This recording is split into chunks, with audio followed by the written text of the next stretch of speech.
5-ci sinif 3-cü mövzu. Ölçmə və nişanlama alətləri. İlk öncə gəlin görək ölçmə və nişanlama nədir? Ölçmə və nişanlama vacib və məsuliyyətli əməliyyatlardan biridir.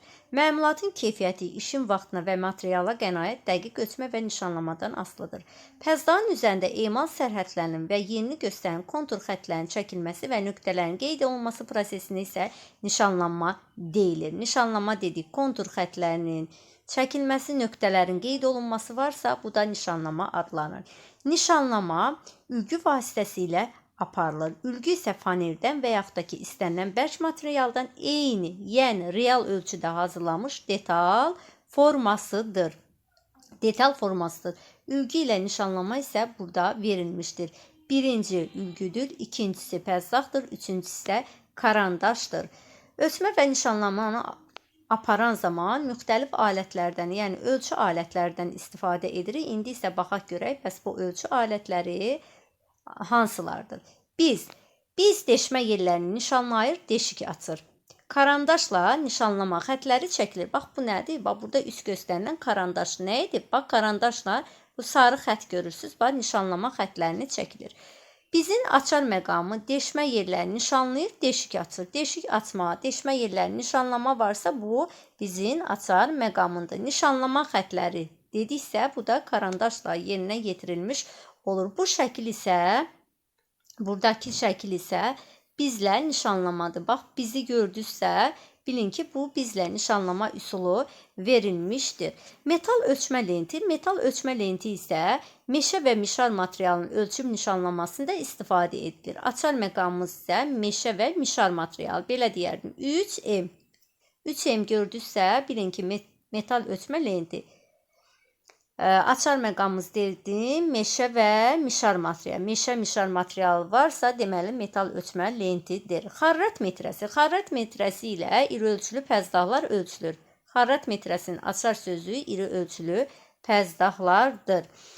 Bax, buradakı şəkillərə də diqqətlə baxın. Bu metal ölçmə lentidir. Metal ölçmə lenti isə millimetr, santimetr və santimetrin yarısı olaraq ölçü vahidlərini də verilmiş olur. Bölgüləri olan xətkeş. Bölgüləri olan xətkeşlə isə kiçik ölçülü pəzdaqlar ölçülür və nişanlanır.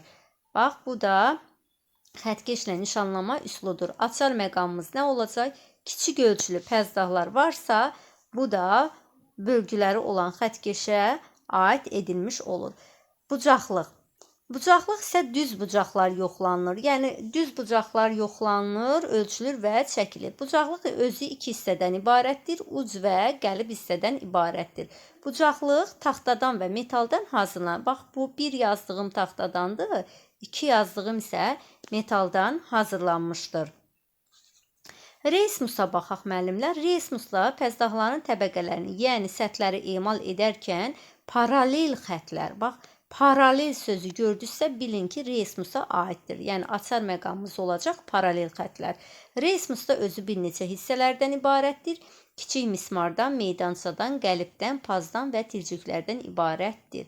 Pərgər ilə deşik yerləri, çevrə və qövslər nişanlar.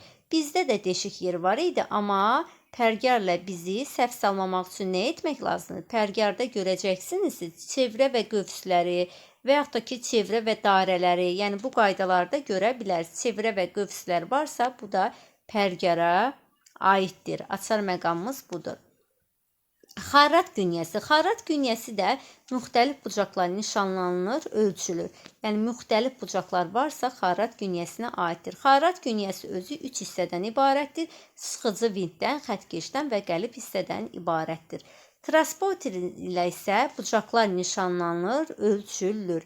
Bax, burada deməli, yenidən təkrar eləyək. Transporter ilə bucaqlar gördünüzsə, bucaqların nişanlanması, ölçülməsi deyilirsə, bucaqlar. Lar şəkilçisi varsa, bu transporter götürürük. Müxtəlif bucaqlar deyilsə, müxtəlif sözü görürüksə, xarrat günyəsidir. Düz bucaqlar deyilsə, bu zaman bucaqlığı götürmək lazımdır.